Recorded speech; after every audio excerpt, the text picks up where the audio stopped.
अरे टीलू बेटा, आजकल तुम्हें स्कूल से घर आने में इतनी देर क्यों लग रही है?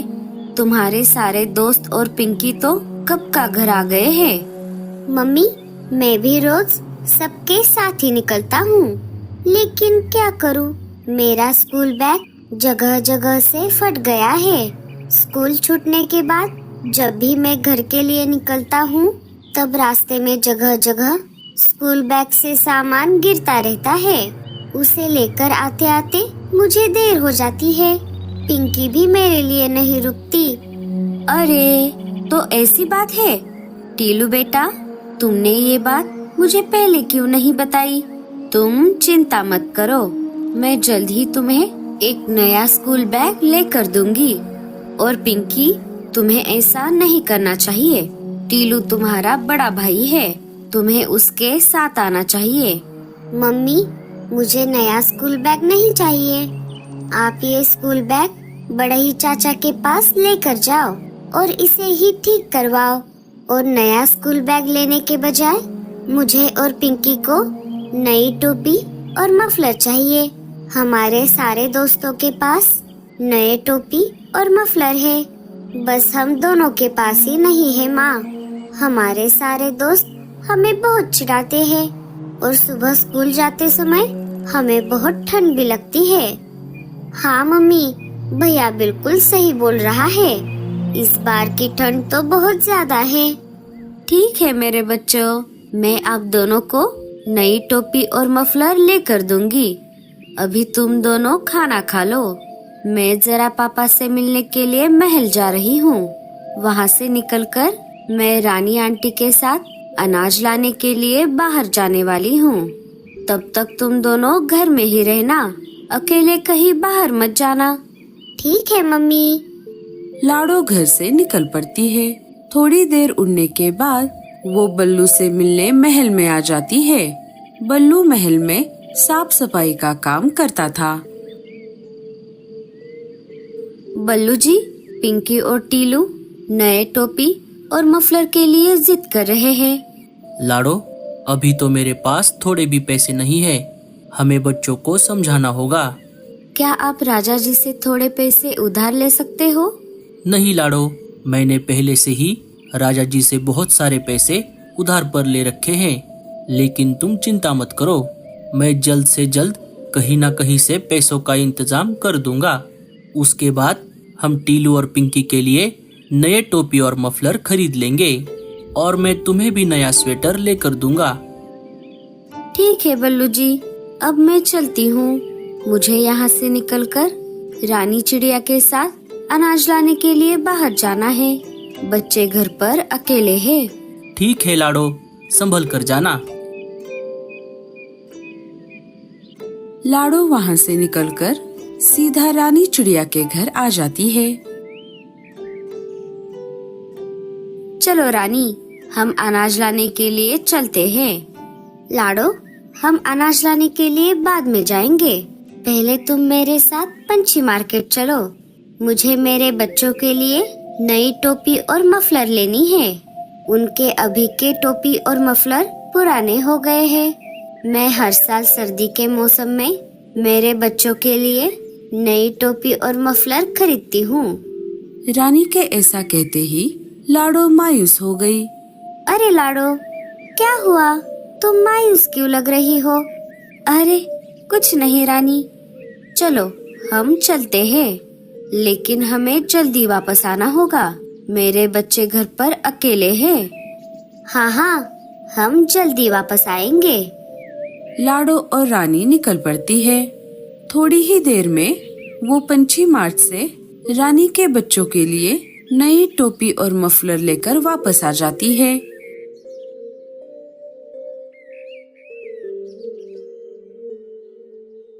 लाडो, तुमने पंछी मार्ट से टीलू और पिंकी के लिए नई टोपी और मफलर क्यों नहीं खरीदी? इस साल की ठंड बहुत ज्यादा है। रानी, वो बात ऐसी है कि मेरे पास टोपी और मफलर लेने के लिए पैसे नहीं थे, लेकिन कोई बात नहीं, जब टीलू के पापा की सैलरी आ जाएगी तब मैं बच्चों के लिए टोपी और मफलर जरूर खरीद लूंगी। ठीक है लाडो। लाडो, अब हम अनाज लाने के लिए कल जाएंगे। तब तक तुम ये अनाज लेकर जाओ। मेरे पास अभी थोड़ा अनाज बाकी है। शुक्रिया रानी, अब मैं चलती हूँ। लाडो, क्या तुम कुछ कहना चाहती हो? जब से हम पंची मार्ट से वापस आए हैं तब से तुम मायूस लग रही हो। जो भी बात है मुझे खुलकर बताओ। ऐसा कुछ नहीं है रानी, मुझे बस ये पूछना है कि तुम इस पुराने टोपी और मफलर का क्या करोगी? मैं इसे किसी जरूरतमंद को दे दूंगी। लेकिन तुम क्यों ऐसा पूछ रही हो? क्या मैं इसे ले जाऊं? हाँ हाँ, क्यों नहीं, ले जाओ। नहीं मम्मी, मुझे मेरे नए टोपी और मफलर के साथ मेरे पुराने भी टोपी और मफलर चाहिए। मैं इसे किसी को भी नहीं दूंगा। नहीं बेटा, ऐसा नहीं करते। अभी मैं तुम्हारे लिए नई टोपी और मफलर लेकर आई हूँ ना, तो तुम्हें पुरानी क्यों चाहिए? मुझे ये लाडो आंटी को देने दो। अच्छा, ठीक है मम्मी। लाडो आंटी, आप इसे ले लो। मेरा प्यारा बच्चा। लाडो, तुम इसे ले जाओ। शुक्रिया रानी, अब मैं चलती हूँ। लाडो वहाँ से निकलकर सीधा बढ़ई पंछी के पास आ जाती है। अरे लाडो बहना, तुम यहाँ कैसे? भैया, मुझे इन टोपी और मफलर को नया जैसा बनाना है। क्या आप इसे नए जैसा बना सकते हो? हाँ हाँ, क्यों नहीं, मैं इसे नए से भी बेहतर बना दूंगा। थोड़ी ही देर में बढ़ई पंछी उस मफलर और टोपी को नए से भी बेहतर बना देता है। ये देखो लाडो, लग रहा है ना बढ़िया? भैया, आपका बहुत बहुत शुक्रिया। इसके कितने पैसे हुए? अरे लाडो, एक तरफ भैया भी बोलती हो और दूसरी तरफ पैसे भी दे रही हो। मुझे पैसे नहीं चाहिए, बस मुझे हर साल की तरह रक्षाबंधन के मौके पर राखी बांधते रहना। ठीक है भैया, अब मैं चलती हूँ। बच्चे घर पर अकेले हैं। आपका बहुत बहुत शुक्रिया। लाडो अपने घर आ जाती है। ये देखो बच्चों, मैं आप दोनों के लिए क्या लेकर आई हूँ। वाह, नई टोपी और muffler. Thank you mummy. Mummy, क्या हम ये टोपी और मफलर पहनकर बाहर खेलने के लिए जाएं? हाँ हाँ, क्यों नहीं। बच्चे टोपी और मफलर पहनकर खेलने के लिए बाहर आ जाते हैं। चलो भैया, हम छुपन छुपाई खेलते हैं। हाँ पिंकी, चलो। क्यों रे टीलू के बच्चे, ये मफलर और टोपी कहाँ से लेकर आया है तू? हाँ चीलू, ये टोपी और मफलर तो हमसे भी बढ़िया है। ये हमारे माँ ने लाया है। जरा देखो तो, ये टोपी और मफलर मुझ पर कैसा लगता है? हाँ हाँ, मुझे भी देखना है। नहीं, हम ये तुम्हें नहीं देंगे, ये हमारा है। अरे कैसे नहीं देगा चीलू, हम ये इनसे छीन लेते हैं। चीलू और चग्गू पिंकी और टीलू से मफलर और टोपी छीन लेते हैं और उन्हें फाड़ देते हैं। तुमने ऐसा क्यों किया? तुम दोनों बहुत बुरे हो। टीलू और पिंकी रोते हुए अपने फटे हुए टोपी और मफलर लेकर अपने घर की तरफ निकल पड़ते हैं। रास्ते में उन्हें बूरा और रीमा बुला लेते हैं। अरे टीलू, पिंकी, क्या हुआ? तुम दोनों रो क्यों रहे हो? टीलू सारी बात उन दोनों को बता देता है। अरे रे, ये तो बहुत बुरा हुआ। तुम दोनों अभी घर जाओ। मैं उन दोनों की ये हरकत उनके माँ बाप को बता दूंगा। उन्हें इसकी सजा जरूर मिलेगी। हमें तो इन सब बातों की कोई टेंशन नहीं है। वो कैसे रीमा? अजी, क्योंकि हमारे तो बच्चे ही नहीं हैं। टीलू और पिंकी अपने घर आ जाते हैं। टीलू, पिंकी, क्या हुआ? तुम दोनों ऐसे रो क्यों रहे हो? और ये किसने किया? पिंकी सारी बात अपनी माँ को बताती है। बच्चों, तुम दोनों रो मत, मैं इसे अभी ठीक करके लेकर आती हूँ। लाडो फिर से निकल पड़ती है और बढ़ई पंछी के पास आ जाती है। लाडो सारी बात बढ़ई पंछी को बता देती है। भैया, क्या अब ये ठीक हो सकता है? बढ़ई पंछी टोपी और मफलर को देखता है। लाडो, मुझे माफ कर दो। अब इसकी हालत बहुत खराब हो गई है। अब इनका कुछ नहीं हो सकता। लाडो नाराज होकर अपने घर वापस आ जाती है। रात हो जाती है। लाडो अपने बच्चों को जैसे तैसे समझाकर सुला देती है।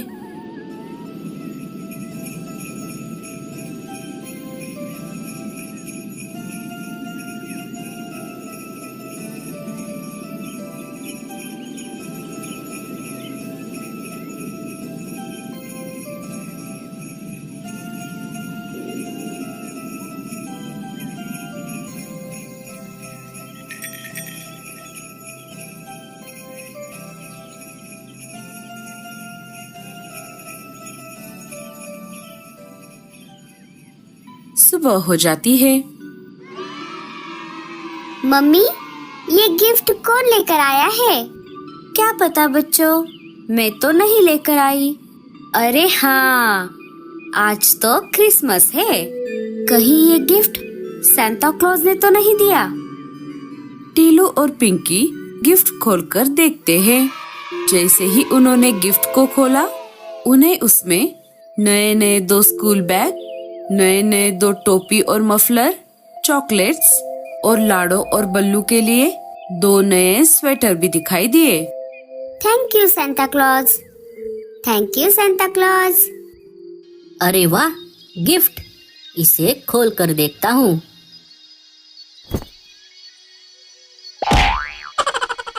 पापा, मुझे भी गिफ्ट चाहिए।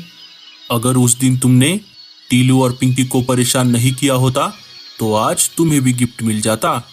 मुझे तुम्हारी हरकत के बारे में भूरे ने उसी दिन बता दिया था।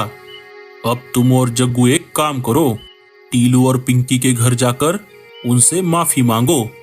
चीलू जग्गू के घर चला जाता है। वो उसे घटी हुई सारी घटना बता देता है। जग्गू भी उसे सारी बात बता देता है। हमें टीलू और पिंकी के घर जाकर उनसे माफी मांगनी चाहिए। हाँ हाँ, चलो चलो। दोनों वहाँ से निकलकर लाडो के घर आ जाते हैं। टीलू, पिंकी, हमें माफ कर दो। हमने तुम्हारे साथ बहुत गलत किया। कोई बात नहीं चीलू, हमने तुम्हें माफ कर दिया। दोस्तों, हमें इस कहानी से यह सीख मिलती है कि हमेशा एक दूसरे की मदद करनी चाहिए। कभी भी किसी को जानबूझकर परेशान नहीं करना चाहिए। अरे रे, मुझे लगा था तू कोई बड़ा शिकार करने वाला चील है, लेकिन तेरा ऐसे छोटे छोटे पंछियों के लिए भटकते हुए देख मुझे तेरी दया आ रही है। मुझे ये सब देखकर लग रहा है तू एक फट्टू चील है, फट्टू। अरे चुप कर, मैं कोई फट्टू चील नहीं हूँ। मुझे छोटे पंछियों से ज्यादा बड़ा शिकार करना पसंद है, लेकिन आजकल बड़ा शिकार मिलता कहाँ है। इसलिए मैं इन छोटे छोटे पंछियों को खाकर मेरा पेट भरता हूँ। अच्छा, तो ऐसी बात है। अगर तुझे बड़ा शिकार खाना इतना ही पसंद है तो मैं तेरी मदद कर देती हूँ। तू एक काम कर, यहाँ से थोड़ी ही दूरी पर एक बड़ा सा आम का पेड़ है। इस तेज बारिश और तूफान की वजह से उस पेड़ की एक बड़ी डाली टूटकर उस पेड़ के नीचे से गुजरते हुए एक बड़े से खरगोश के ऊपर गिर गई है। उससे वो बेचारा मर गया है। तू जाकर उसे खा ले। क्या क्या कहा खरगोश?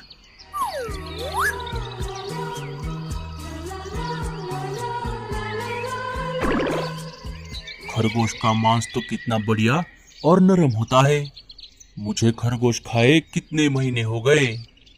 अरे क्या हुआ, तू कहाँ खो गया? अब जल्दी से जा, नहीं तो कोई और शिकारी पंछी उसे खा लेगा।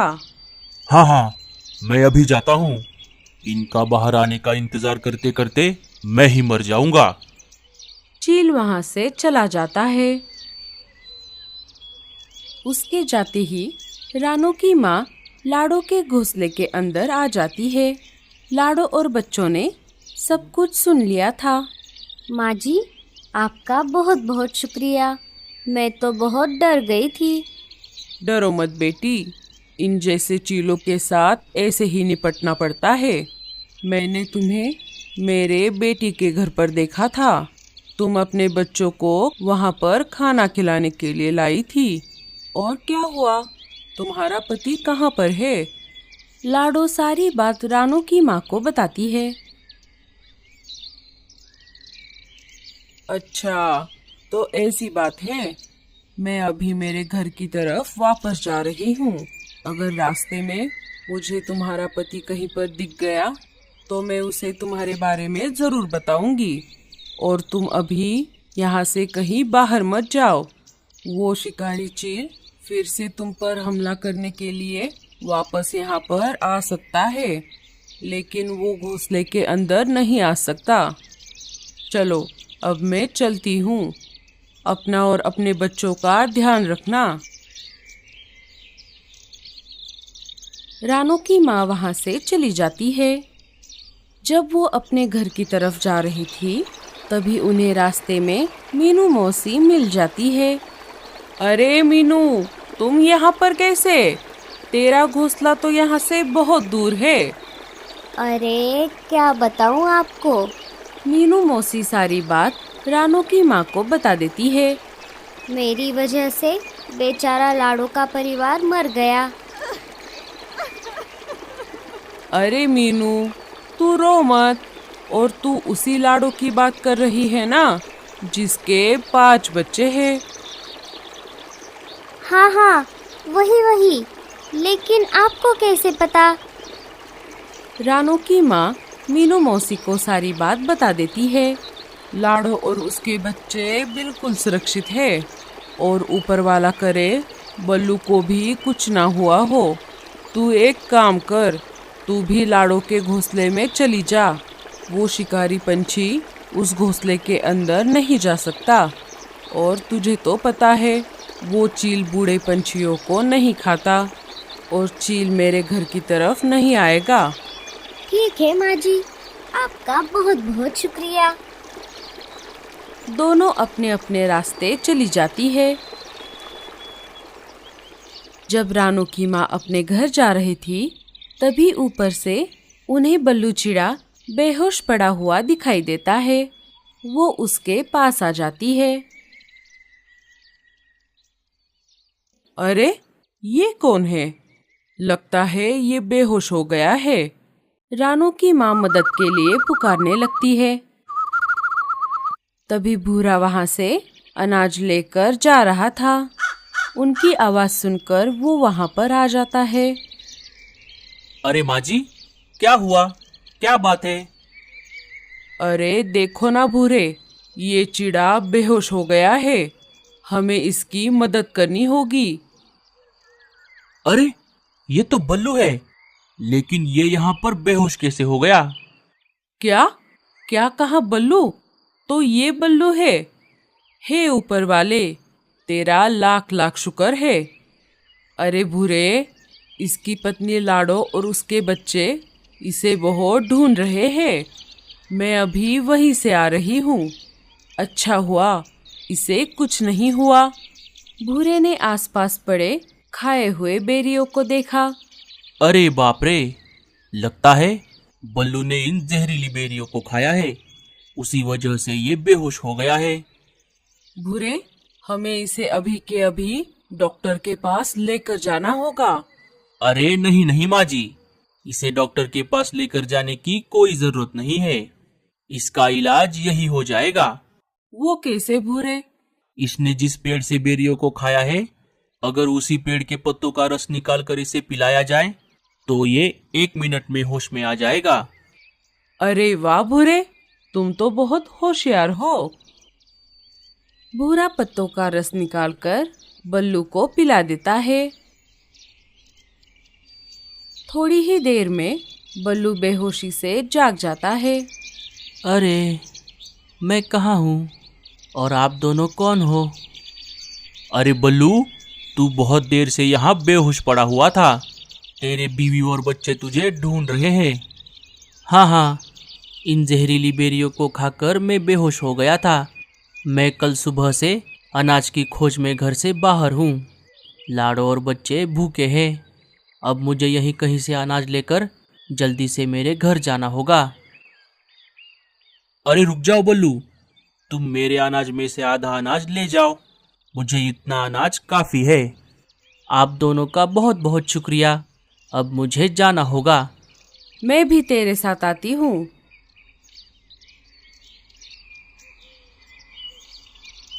रानो की माँ बल्लू को रास्ते में लाडो और बच्चों के नए घोंसले के बारे में बताती है। बल्लू और रानो की माँ उस दिशा में चले जाते हैं। इधर लाडो ने 2 दिन से कुछ भी नहीं खाया था, उसी वजह से वो बेहोश हो जाती है। अरे मम्मी, ये क्या हो गया आपको? उठो ना मम्मी। अरे सोनू, लगता है मम्मी बेहोश हो गई है। हमें किसी से मदद मांगनी होगी। तुम सब यहीं रुको, मैं जाकर मदद लेकर आती हूँ। अरे नहीं दीदी, आप बाहर मत जाओ। बाहर तो शिकारी पंछी घूम रहा है ना। हम यहीं रहकर पापा के आने का इंतजार करते हैं। नहीं, हमें जाकर किसी से मदद मांगनी चाहिए। बच्चों में सबसे बड़ी बेटी बाहर जाने ही वाली थी, तभी मीनू मौसी अनाज लेकर उनके घोंसले में आ जाती है। देखो ना मौसी, मम्मी को क्या हो गया? वो बेहोश हो गई है। उन्होंने 2 दिनों से कुछ भी नहीं खाया। मीनू मौसी लाडो पर पानी छिड़कती है। लाडो होश में आ जाती है। अरे मुझे क्या हो गया था? मीनू मौसी, आप कब आई? तूने 2 दिन से कुछ भी नहीं खाया, इसी वजह से तू बेहोश हो गई थी।